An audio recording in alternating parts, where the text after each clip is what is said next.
Assalamualaikum warahmatullahi wabarakatuh. Kembali lagi di channel Nasihat Kehidupan Misteri.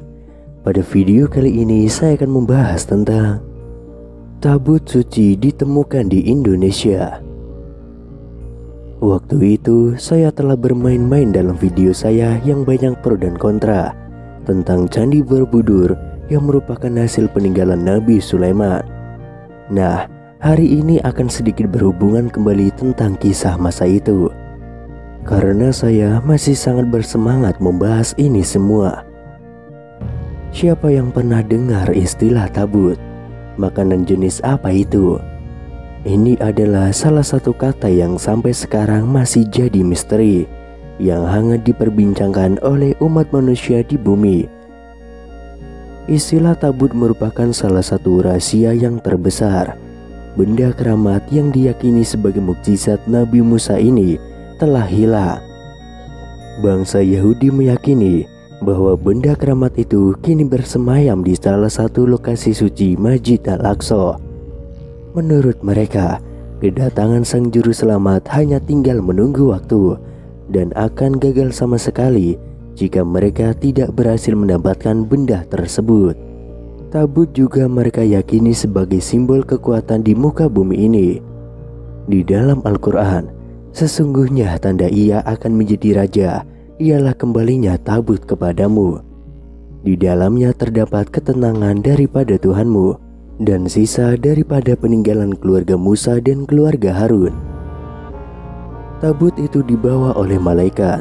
Sesungguhnya pada yang demikian itu terdapat tanda bagimu jika kamu orang yang beriman. Quran Surat Al-Baqarah ayat 248. Tabut sebagaimana yang diceritakan di dalam Al-Quran adalah satu anugerah Allah kepada Bani Israel. Di dalamnya terdapat sebuah kitab suci. Ia berukuran panjang 3 hasta dan lebar 2 hasta. Ia mempunyai berbagai bagi keistimewaan. Tabut tersebut boleh memberikan ketenangan dan semangat kepada siapa saja yang melihatnya. Ia mampu mengalahkan pihak lawan dalam peperangan. Sekiranya tabut itu dibawa ketika berperang, sudah pasti pihak musuh akan merasa gentar dan tewas. Keberadaannya dulu begitu kuat dan sangat berpengaruh terhadap bangsa Israel semenjak peristiwa Eksodus keluar dari tanah Mesir. Namun, benda itu kini telah hilang ditelan masa, lenyap dari sejarah, dan tidak ada yang tahu di mana letaknya sekarang ini. Lalu pertanyaannya sekarang, jadi di manakah sesungguhnya tabut keramat itu berada? Jawabannya ada di Candi Borobudur. Peninggalan Nabi Sulaiman ini memang sangat misterius. Hal ini pun dibahas apik dalam penelitian Kiai Haji Fahmi Basya, ahli matematika Islam, bahwa menurut Fahmi Basya, melalui relief-relief yang ada, memang terdapat beberapa simbol yang mengesankan dan identik dengan kisah Nabi Sulaiman dan Ratu Saba. Sebagaimana keterangan Al-Quran, pertama adalah tentang tabut, yaitu sebuah kotak atau peti yang berisi warisan Nabi Daud kepada Nabi Sulaiman. Konon di dalamnya terdapat kitab Zabur, Taurat, dan tongkat Nabi Musa, serta memberikan ketenangan. Pada relief yang terpahat di Borobudur, nampak peti atau tabut itu dijaga oleh seseorang. Dan Nabi mereka mengatakan kepada mereka, sesungguhnya tanda ia akan menjadi seorang raja ialah kembalinya tabut kepadamu. Di dalamnya terdapat ketenangan dari Tuhanmu dan sisa dari peninggalan keluarga Musa dan keluarga Harun. Tabut itu dibawa malaikat. Sesungguhnya yang demikian itu terdapat tanda bagimu jika kamu orang yang beriman. Quran Surat Al-Baqarah ayat 248. Nah, berarti semakin memperjelas kembalinya tabut itulah yang menjadi kekuatan bangsa Indonesia, tampil sebagai mercusuar dunia. Kita sudah tidak sabar siapakah imam selanjutnya bangsa Indonesia. Namun, para sejarawan, antropolog, arkeolog, ataupun ahli geologi biasa menggunakan jejak radioaktif yang berpola radiometri serta ditambah dukungan stratigrafi untuk menentukan umur sebuah fosil atau artefak. Jika menemui jalan buntu, mereka gunakan metode alternatif lainnya seperti dendrokronologi atau perhitungan lingkar pohon, atau yang lebih literatif seperti jalur lingua epigrafi, yaitu penelitian arti peninggalan tertulis dari segi bahasa. Sedangkan untuk kejadian yang tidak terlalu purba, mereka biasa berpegang pada tulisan ataupun kitab suci yang ditulis atau terukir pada media yang dimungkinkan seperti prasasti, relief candi, daun lontar, pelepah pohon, serat kayu, dinding gua, atau lain sebagainya.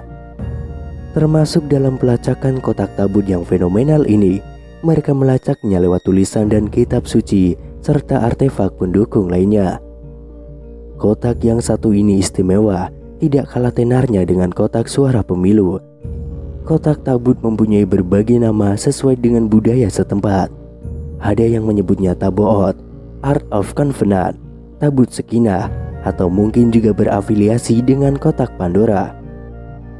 Hollywood juga bersusah payah melayar lebarkan, mulai dari versi sekilas atau cameo hingga versi utama yang hilastik dan mendalam hingga berdarah-darah. Tidak ketinggalan pula dalam dunia fiksi lembaran, beberapa buku dan novel yang berlatar belakang kotak sakti ini terbit, seperti novel karya Zainal Fanani yang berjudul Tabut, Art of Covenant. Kotak tabut telah dijelaskan dalam beberapa kitab suci agama langit, karena pada dasarnya boleh dibilang sebagai lambang negara atau Shell of Nation bagi kemonarkian Israel pada saat itu. Tabut Sekinah juga sebagai tanda nyata dilantiknya raja pertama Israel saat itu, yaitu Tolut Sang Perkasa. Pembuatan tabut Sekinah menurut beberapa kitab langit didahului oleh Moses atau Nabi Musa dan Harun atau Nabi Harun. Kotak berbahan kayu ini dijelaskan dalam kitab langit berisi lempengan batu bertuliskan amanat Tuhan. Kotak tabut ini pada dasarnya adalah benda pusaka yang diwariskan secara turun-temurun. Kotak tabut tidak bisa sembarangan diwarisi. Sebagaimana pusaka-pusaka di Indonesia, kotak tabut juga mempunyai daya kesaktian, mulai dari energi anti-gravitasi, nuklir, hingga kekuatan supersonik.